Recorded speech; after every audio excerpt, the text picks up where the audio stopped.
துப்புரவு பணியாளர்களுடைய போராட்டம், அதைத் தொடர்ந்து அவங்க இரவோடு இரவாக கைது செய்யப்பட்டது. இதனால் திமுக அரசுக்கு எந்த விதமான அவப்பேரும் வந்துடக்கூடாது அப்படின்றதுக்காக திமுக கட்சிக்காரனை விட இந்த திருமாவளவன் தான் அளவுக்கு அதிகமாக போராடிட்டு இருக்காப்ல. அதுக்காக ஒரு புதுவிதமான உருட்டையும் உருட்டியிருக்காரு. துப்புரவு பணியாளர்களுக்கு பணி நிரந்தரம் செய்யக்கூடாது, அவங்கள வேறு வேலைகளுக்கு மாற்றணும்.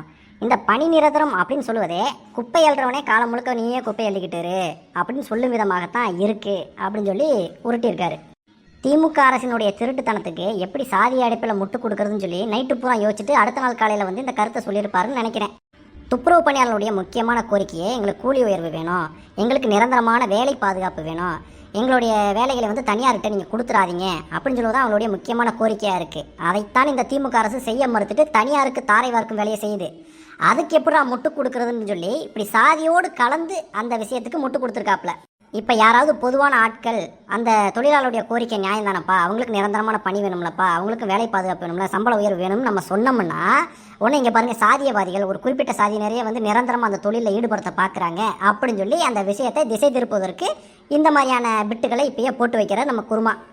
இந்த திருமாவளவன் அவர்கள்ட்ட நான் தெரியாமல் தான் கேட்குறேன், இருக்கிற எல்லா வேலையும் தனியாயிரம் தாரை பார்த்துட்டு இந்த துப்புரவு பணியாளர்களுக்கு நீங்கள் என்ன மாற்று வேலை கொடுக்க போகிறீங்க, அதுக்கு ஏதாவது திட்டம் வச்சுருக்கீங்களா? 4 ஆண்டுகள் வந்து நீங்கள் கூட்டணியில் இருக்கீங்களே திமுக அரசில், இது சம்பந்தமாக இதுக்கு முன்னாடி ஏதாவது ஒரு மேடையிலையோ இல்லை ஏதாவது ஒரு கோரிக்கையோ நீங்கள் முன் வச்சு போராட்டம் ஆர்ப்பாட்டம் ஏதாவது ஒன்று பண்ணியிருக்கீங்களா? திடீர்னு என்ன துப்புரவு பணியாளர்கள் மேல் பாசம் வந்து அவங்களுக்கு நீங்கள் வேறு வேலை வந்து கொடுக்கணும் அப்படின்னு சொல்லி ஒரு புதுவிதமான உருட்டுறீங்க. ஒரு குறிப்பிட்ட சாதியினரே இன்றும் வந்து துப்புரவு பணியாளர்களாகவே இருக்காங்க, அவங்களுக்கு மாற்று வேலை கொடுக்கணும், அந்த ஒரு குறிப்பிட்ட சாதியினரை மட்டுமே இந்த வேலையை ஈடுபடுத்தக்கூடாது அப்படின்றத யாருக்கு எந்த மாற்று கருத்துமே கிடையாது. ஆனால் இருக்கக்கூடிய வேலையில் அவங்களுக்கு பாதுகாப்பு இருக்கா அப்படின்றதா இங்கே பிரச்சனையே. அந்த குறைஞ்சபட்ச பாதுகாப்புக்கு தான் அவங்க போராடிட்டு இருக்காங்க. நீங்கள் அவங்களுக்கு பணி நிரந்தரமும் ஒரு நியாயமான சம்பளமும் தேவையான உதவிகளையும் செஞ்சீங்கன்னா அவங்களுடைய வாழ்க்கை தரம் உயரும்.